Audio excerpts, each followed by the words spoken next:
नमस्कार, मैं रवीश कुमार। अगर भारत के डेयरी सेक्टर को अमेरिका के लिए खोल दिया गया तो भारत के किसानों को 1,00,000 करोड़ रुपए का नुकसान हो जाएगा। यह रिपोर्ट स्टेट बैंक की है, पिछले साल जुलाई की, जब यह बात चल रही थी कि अमेरिका चाहता है कि भारत अपने डेयरी सेक्टर को उसके लिए खोल दे। भारत का कहना है कि डेयरी सेक्टर सुरक्षित है, लेकिन यही आश्वासन तो काफी नहीं। कांग्रेस के सांसद संसद भवन के परिसर में एक बैनर लेकर प्रदर्शन कर रहे हैं, जिस पर लिखा है ट्रैप डील, यानी ऐसी डील जिसमें भारत फंस गया है। जब तक सरकार डील के डिटेल जारी नहीं करती, बिना डिटेल के जश्न मनाएगी तो विपक्ष भी सवाल करेगा। भारत के किसानों को बताना चाहिए कि क्या उसे अब अमेरिका के किसानों से मुकाबले के लिए तैयार हो जाना चाहिए, और अगर वो दिन आ गया है तो क्या वह मुकाबला कर पाएगा। अमेरिका में एक किसान को एक साल में औसतन 60 लाख रुपए के बराबर सब्सिडी मिलती है। $66,000 की सब्सिडी से लैस अमेरिका के किसान के सामने भारत का गरीब किसान क्या टिक पाएगा। सचिन कुमार शर्मा, कमलिनी मुखर्जी, सुवायन नियोगी की एक रिपोर्ट है डाउन टू अर्थ में। इस रिपोर्ट में भारत और अमेरिका के कमोडिटी एग्रीकल्चर में मिलने वाली सब्सिडी की तुलना की गई है। भारत के किसानों की आय से 122 गुना ज्यादा सब्सिडी अमेरिका के किसानों को मिलती है। इतनी असमानता और अंतर है। क्या भारत का किसान अमेरिका के किसानों के सामने टिक पाएगा? देखिए तो अमेरिका के किसानों को क्या क्या मिलता है। 2023 में एक किसान को अमेरिका में औसतन $1,83,488 की सब्सिडी मिली, यानी 1.5-2 करोड़ के करीब। कपास, चीनी, चावल, कॉफी वगैरह पर 50 से 215% तक की सब्सिडी मिलती है। अब आपके सामने तस्वीर साफ हो जानी चाहिए कि भारत का किसान कहां खड़ा है और अमेरिका का किसान कहां है। भारत का किसान अमेरिका के किसानों का मुकाबला अपने दम पर नहीं कर सकता। प्रधानमंत्री किसान सम्मान योजना के तहत जो 6,000 रुपए मिलते हैं, उसके भरोसे अमेरिका के किसानों से मुकाबला नहीं कर सकता, जिसे साल में 60 लाख से लेकर 1.25 करोड़ रुपए तक की सब्सिडी मिलती है। इसीलिए जब डील की खबर आई तो यह सवाल उठने लगा कि बताइए, खेती और डेयरी को लेकर क्या क्या समझौता हुआ है। संसद में वाणिज्य मंत्री पीयूष गोयल ने आश्वस्त किया है कि डेयरी सेक्टर के हितों को सुरक्षित रखा गया है। इन वार्ताओं के दौरान भारतीय पक्ष अपने संवेदनशील क्षेत्रों, विशेषकर कृषि और दुग्ध क्षेत्रों के हितों की रक्षा सुनिश्चित करने में सफल रहा है। अमेरिकी पक्ष के भी कुछ ऐसे क्षेत्र थे जो उनके दृष्टिकोण से संवेदनशील थे। लगभग 1 वर्ष तक चले कई दौर के विचार विमर्श के बाद दोनों वार्ताकार दल द्विपक्षीय व्यापार समझौते के कई क्षेत्रों को अंतिम रूप देने में सफल रहे। 2 फरवरी की रात घोषणा हुई कि डील हो गई और आज 6 फरवरी है। किसी को पता नहीं कि डील की शर्तें क्या हैं। जब लोगों ने पूछा बताइए क्या क्या डील हुई, तो जवाब बदलने लगे। पहले कहा गया अभी डिटेल वर्कआउट हो रहे हैं, फिर जवाब आया 4-5 दिन तो लग ही जाएंगे साझा बयान आने में, लेकिन मार्च के मध्य में डील पर कानूनी रूप से साइन हो पाएगा। उसके बाद ही भारत भी अमेरिका से आयात होने वाली चीजों पर टैरिफ घटाकर 0 कर पाएगा। तो अभी क्या हुआ? इतनी जल्दी में माला क्यों पहना दी गई? एनडीए के सांसदों ने डील का ड्राफ्ट देखे बिना ही प्रधानमंत्री मोदी के गले में माला डाल दी। जैसे प्री वेडिंग पार्टी होती है, उसी तरह प्री डील पार्टी भी हो गई है। जाहिर है विपक्ष पूछेगा कि अगर अमेरिका से खेती और डेयरी के उत्पाद भारत आने लगेंगे तो यहां के किसानों को क्या परेशानियां होंगी, बताइए। As you all saw yesterday, the president struck another great trade deal with India. He spoke with Prime Minister Modi directly. They share a very good relationship.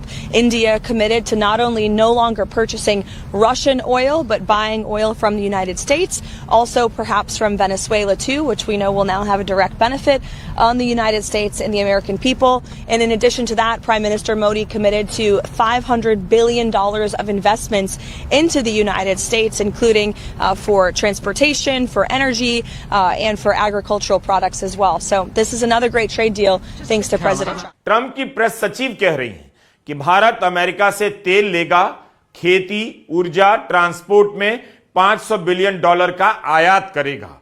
यह तो बहुत बड़ी राशि है। यह आखिर कैसी ट्रेड डील है कि सब कुछ भारत ही करेगा? आयात के बारे में मीडिया से पीयूष गोयल ने कहा है, भारत अमेरिका से हर साल $100 बिलियन का सामान खरीदेगा। गोयल ने मीडिया को लगता है गोल गोल हिसाब समझाया है। कहा है कि बोइंग से इस समय ही जो ऑर्डर हैं और भविष्य में जो ऑर्डर दिए जाएंगे वही मिलाकर $70 से $80 के हो जाते हैं।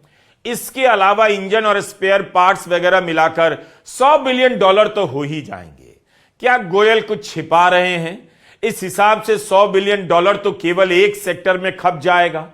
अगर सारा पैसा बोइंग सेक्टर में, विमानन सेक्टर में खप रहा है, तब फिर अमेरिका की कृषि सचिव ब्रूक रोलिंग्स क्यों जश्न मना रही हैं कि अमेरिका के किसानों के लिए यह बड़ी जीत है?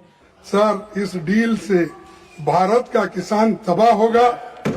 अमेरिकी एग्रीकल्चर सेक्रेटरी ब्रूक रोलिंग्स ने कहा, new US India deal will export more American farm products to India's massive market, lifting prices and pumping cash into rural America। यानी अमेरिका के रूरल लोगों को, एग्रीकल्चरिस्ट को फायदा इससे मिलता।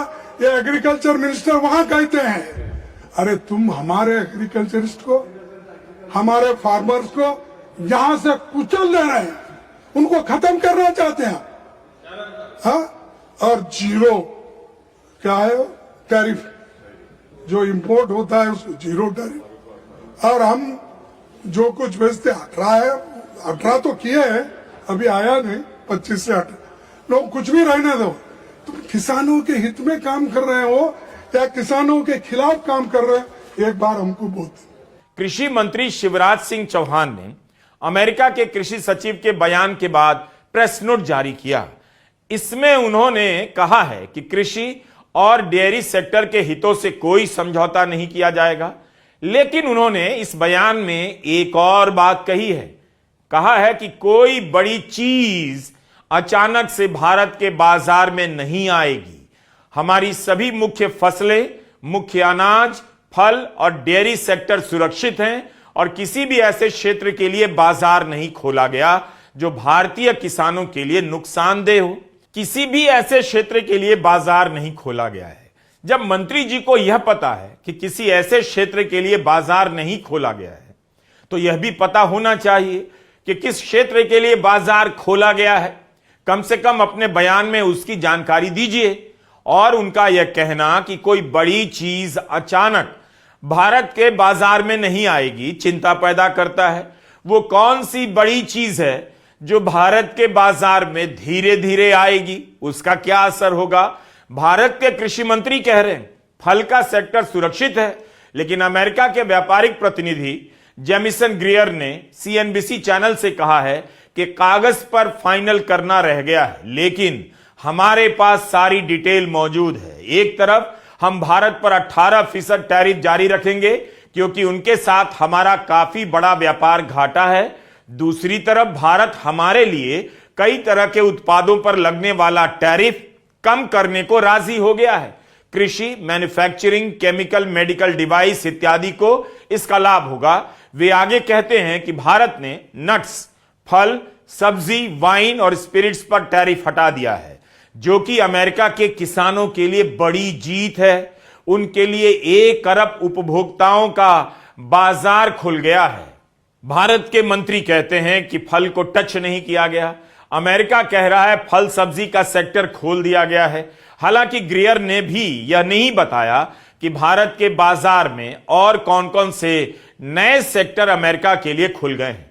उन्होंने डेयरी, शुगर या चावल का नाम नहीं लिया। भारत ने ईयू के साथ जो सहमति बनाई है उसमें भी इस सेक्टर को बाहर रखने की बात है। अमेरिका इस डील के बहाने अपने किसानों में कितना उत्साह पैदा कर रहा है और भारत क्या कर रहा है?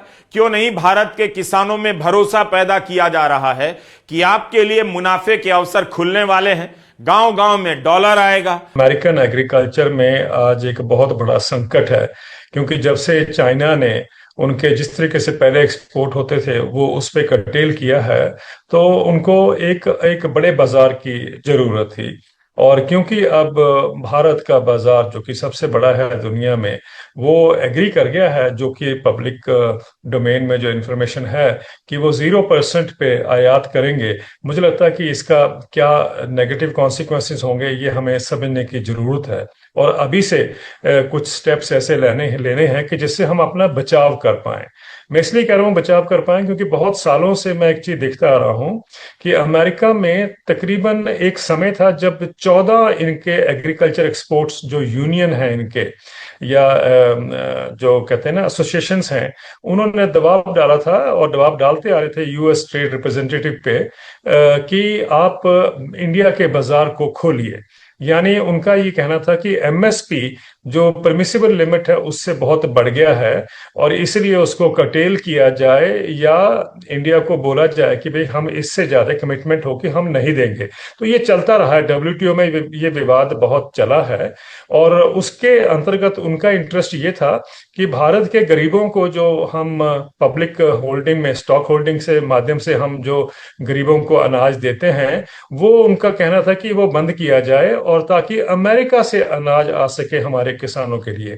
इसका मतलब साफ था कि वो चाहते थे कि भारत का बाजार खुले और वो जो न्यूट्रिशन की रिक्वायरमेंट है वो भी उसको कवर अप कर पाएंगे, ये उनका कहना था।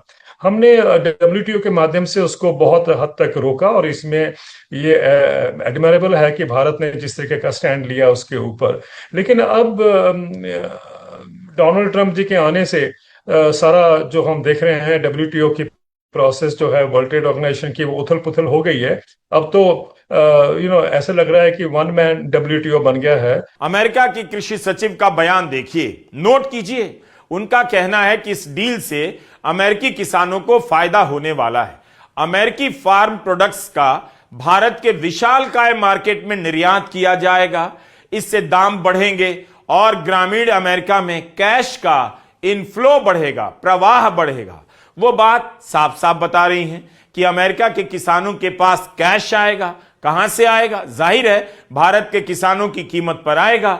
भारत के किसानों का कैश जाएगा तो उनकी हालत और खराब होगी। भारत के मंत्री इस तरह की बात क्यों नहीं कर रहे हैं? सरकार इस स्टेज पर यही बात बार बार कह रही है कि किसानों के हितों से समझौता नहीं किया गया। प्रेस नोट में अन्नदाता, जीवनदाता, किसान की सेवा, भगवान की पूजा जैसी बातें भर दी गई हैं। टैरिफ कम होने के कारण चावल, मसालों, टेक्सटाइल, कॉटन का निर्यात बढ़ेगा। कुल मिलाकर जनरल सी, भावुक सी बातें कही जा रही हैं, प्रश्नों का स्पष्ट उत्तर नहीं मिल रहा। फ्रांस में एक बहुत ही इंपॉर्टेंट डेवलपमेंट हुई है। फ्रांस में देखा गया है कि पिछले 2-3-4 सालों से जो डेयरी फार्म्स हैं वो बंद हो रहे थे। क्यों बंद हो रहे थे? कि जो डेयरी फार्म्स हैं उनका जो प्राइस है वो फॉल कर गया, और बाहर से इंपोर्ट्स आ रहे थे तो वो उसके बराबर नहीं वो अपने उसको सस्टेन कर पाए डेयरी फार्म्स को, तो बंद होने शुरू हो गए। तो एक सज्जन ने, निकोलस चबाने उनका नाम है, उन्होंने ये सोचा कि भाई ये तो बड़ा अन्याय हो रहा है, तो क्यों नहीं जो रिटेल मार्केट में जो दूध बिक रहा है उसकी प्राइस से उन्होंने नापा कि कितना कम अगर जो शॉर्टफॉल है अगर कंज्यूमर वो दे पाए तो जो डेयरी फार्म्स बंद हो रहे हैं वो खुलने शुरू हो जाएंगे।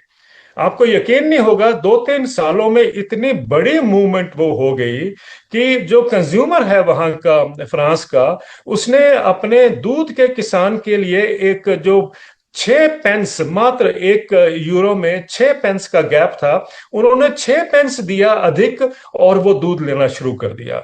आज वो इतनी बड़ी मूवमेंट हो गई है कि फ्रांस का जो दूसरा जो बिगेस्ट सेल जो हो रही है वो उस दूध की हो रही है जहां पर कि कंज्यूमर 6 पैसे अधिक देके वो दूध खरीद रहा है।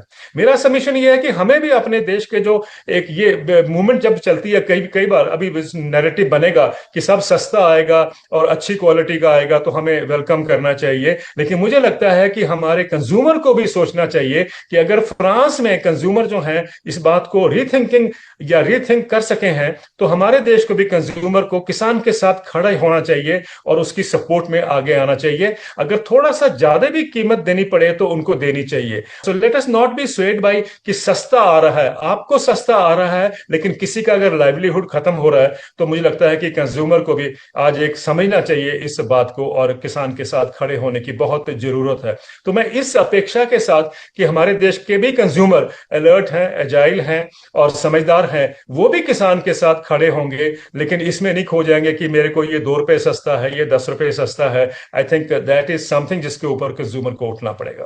पीयूष गोयल के अनुसार डील होने में मार्च के मध्य तक का समय लग जाएगा। क्या इस दौरान मंत्रियों को भारत के किसानों को तैयार नहीं करना चाहिए कि किस सेक्टर में असर पड़ने वाला है, किस सेक्टर में अवसर खुलने वाला है, तो उनकी तैयारी क्या होनी चाहिए? उनके साथ बच्चे जैसा व्यवहार क्यों किया जा रहा है? चिंता नहीं करना, सब ठीक हो जाएगा, अन्नदाता हैं, जीवन दाता हैं, हम भगवान की तरह पूजा करते हैं। अगर सोयाबीन के लिए सेक्टर खोला गया है तो सोयाबीन से जुड़े भारत के लाखों किसानों के लिए क्या संदेश है? किसान संगठनों को कृषि मंत्री और वाणिज्य मंत्री के बयान से आश्वासन नहीं मिल पा रहा। मौजूदा समय में किसानों को एमएसपी से 30 से 40% कम कीमत मिल रही है। अमेरिका से होने वाली डील में प्रावधान है कि आयात शुल्क हटा दिया जाएगा, नॉन टैरिफ बैरियर भी हटाए जाएंगे, जबकि अमेरिका भारत के उत्पादों पर 18% टैरिफ लगाए रखेगा। इंडियन एक्सप्रेस में हरीश दामोदरन ने लिखा है कि पिछले साल जनवरी से नवंबर के बीच अमेरिका से आने वाले कृषि उत्पादों में 34% से अधिक का उछाल आया है। 2024 में $2.13 बिलियन का आयात था, जो 2025 के 11 महीनों में $2.85 बिलियन का हो गया। और इस दौरान अमेरिका से क्या आया? सोयाबीन तेल, कपास, बादाम का आयात बढ़ गया। पिछले साल अगस्त में भारत ने अमेरिका से आने वाले कपास पर जो टैरिफ लगता था 11%, उसे खत्म किया, 0 कर दिया। कपास का आयात 95% बढ़ गया। 21 अगस्त 2025 की खबर है। जैसे ही भारत ने अमेरिका से आने वाले कपास पर आयात शुल्क 0 किया, 2 दिन के भीतर कपास के दाम में 1100 रुपए की कमी आ गई। उस समय की एक और रिपोर्ट में चिंता जताई गई है कि अगर कपास के दाम गिरते रहे तो भारत के किसान कपास का उत्पादन छोड़ देंगे और भारत दाल और खाद्य तेलों की तरह कपास के आयात पर पूरी तरह निर्भर हो जाएगा। दूसरी तरफ अमेरिका से आने वाला कपास सस्ता हुआ तो टेक्सटाइल कंपनियां खुश हो गईं। कॉटन कॉरपोरेशन ऑफ इंडिया ने 8.89 करोड़ का डिविडेंड दिया, उसका राजस्व बढ़ गया। टेक्सटाइल कंपनियों के मुनाफे और संघर्ष को आप अलग से देखिए और कपास के किसानों के संघर्ष और समस्या को अलग से, दोनों एक नहीं। जब भारत ने कपास पर टैरिफ 0 किया तब महाराष्ट्र में इसके खिलाफ प्रदर्शन हुए, जिसकी तरफ किसी का ध्यान गया नहीं। पिछले 25 साल में ओईसीडी की जो रिपोर्ट है, organisation for economic cooperation and development, जो कि दुनिया का रिचेस्ट ट्रेडिंग ब्लॉक है, उनकी जो रिपोर्ट कह रही है, अब स्टडी जो कह रही है, वो कहती है कि भाई इस 25 साल में भारत के किसानों को 111 लाख करोड़ रुपए का नुकसान हुआ है। मुझे लगता है कि इससे स्पष्ट हो जाना चाहिए कि एग्रीकल्चर किस क्राइसिस सिचुएशन से गुजर रहा है भारत में, और उसके ऊपर जब हम अपने बाजार को खोल देंगे तो ऑब्वियसली बाहर से जब सस्ता अनाज आएगा, तो जैसा कि मैंने कहा भी है और मैं हर बार कहता आया हूं कि importing food is importing unemployment. ये एक बात हमें जाननी है। और दूसरी बात यह है कि what India, a country like India, needs is production by the masses, not production for the masses. अगर बाहर से फ्रूट्स एंड वेजिटेबल्स आते हैं और हम अपने लोगों को सप्लाई करते हैं एट ए चीपर प्राइस ऑल्सो, तो that is not the kind of economic design जो हमारे देश को फॉलो करना चाहिए। क्योंकि हमारे देश में ये जो लोग हैं, इतनी बड़ी पॉपुलेशन जो एग्रीकल्चर में इन्वॉल्व है, वो क्या करेगी अगर बाहर से अनाज आएगा? और कहते हैं ना, जैसे कि शिप टू माउथ एग्जिस्टेंस था पहले, कि सीधा शिप से आया और भूखों के पेट में गया। वो सिचुएशन हमें उससे निकलना है, उभरना है। हम उभरे हैं और अब भी दोबारा देखना है कि हम उस सिचुएशन में वापस ना ना चले जाएं। तो जो आपने बताया कि फ्रूट्स नट्स, अब देखिए ना एप्पल की अगर हम बात करें तो एप्पल इतनी बड़ी इकोनॉमी है हिमाचल प्रदेश और जम्मू कश्मीर की, और वहां पर तो आज एक तरह का डर लोगों के अंदर है, क्योंकि उनको दिखता है कि भाई न्यूजीलैंड से एप्पल आएगा, यूरोपियन यूनियन से एप्पल आएगा, वो तो चलो फिर भी कम ड्यूटी पे आएगा, लेकिन यहां पर जो अगर अमेरिका को हमने कहीं जीरो ड्यूटी पे एग्री कर लिया तो आप देखिए यहां तो सारा फ्लड हो जाएगा भारत के जो एप्पल की इकोनॉमी में। ये एक उदाहरण है। बट अभी हमने देखा है कपास का सितंबर या अक्टूबर में गवर्नमेंट ने ड्यूटीज को वेव ऑफ कर दिया। 11% ड्यूटी है जब बाहर से अमेरिका से कॉटन आता है, तो उसके ऊपर 11% ड्यूटी हटा दी, जीरो पे आ गया। तो दिसंबर तक, पहले कुछ हफ्ते के लिए था, फिर उसको उन्होंने एक्सटेंड किया, फिर दिसंबर तक कर दिया। दिसंबर तक ही 30 लाख बेल्स कॉटन के भारत में आयात हुए। और ये हम जानते हैं कि ये इंडस्ट्री ने उसमें ये भी किया कि स्टॉकिंग कर ली, इसकी जितना ज्यादा मंगा सके उन्होंने मंगा के स्टॉक कर लिया, और इंडस्ट्री को तो फायदा हुआ, लेकिन किसान जो है उनका जो प्राइस है मिनिमम सपोर्ट प्राइस से कम उनको तकरीबन 1000 से 1500 रुपए कम प्रति क्विंटल मिला है। तो इसका स्पष्ट है, ये एक एग्जांपल जो तीन महीने के अंदर ही हमने देखा है इसका जो कॉन्सिक्वेंसेस हैं। और अगर आप सोचें कि आने वाले दिनों में जो और चीजें आएंगी, क्योंकि अभी तो उसमें मेज है, सोयाबीन है, कुछ सीरियल्स हैं, राइस की बात भी हो रही है लेकिन अभी तक कंफर्म नहीं हुआ पर, लेकिन यह है कि भाई मेज के माध्यम से एथेनॉल की बात हो रही है, क्योंकि एथेनॉल अभी तक तो हम सिर्फ इंडस्ट्रियल यूज के लिए इंपोर्ट करते हैं, लेकिन अब कारों के लिए भी प्रेशर है कि इसको ओपन किया जाए, क्योंकि अमेरिका में तकरीबन 80% जो मेज वो ग्रो करते हैं वो एथेनॉल की प्रोडक्शन में जाता है। और भारत में भी आप जानते हैं इसके ऊपर प्रेशर बढ़ रहा है। हम शुगर केन से, राइस से और मेज से एथेनॉल का जो बनाने का प्रतिक्रिया है उस पर ज्यादा जोर दिया जा रहा है। पहाड़ी इलाकों के किसानों को डर है कि उनके लिए अपनी खेती को बचाना मुश्किल हो सकता है। अगर अमेरिका को सेबों के निर्यात की अनुमति दे दी गई तो भारत के किसान टिक नहीं पाएंगे। कपास, सोया और प्याज के किसानों को पहले से ही सही दाम नहीं मिल रहे। अगर अमेरिका के किसानों से कंपटीशन करना पड़ा तो किसान इन फसलों को उगाना छोड़ देंगे। किसान संगठनों को भी डील से जुड़ी सूचनाओं का इंतजार है। अगर किसानों के हित को ध्यान में रखकर फैसला लिया जा रहा है तो फैसले की जानकारी देने में क्या दिक्कत हो सकती है, बताइए। नमस्कार, मैं रवीश कुमार।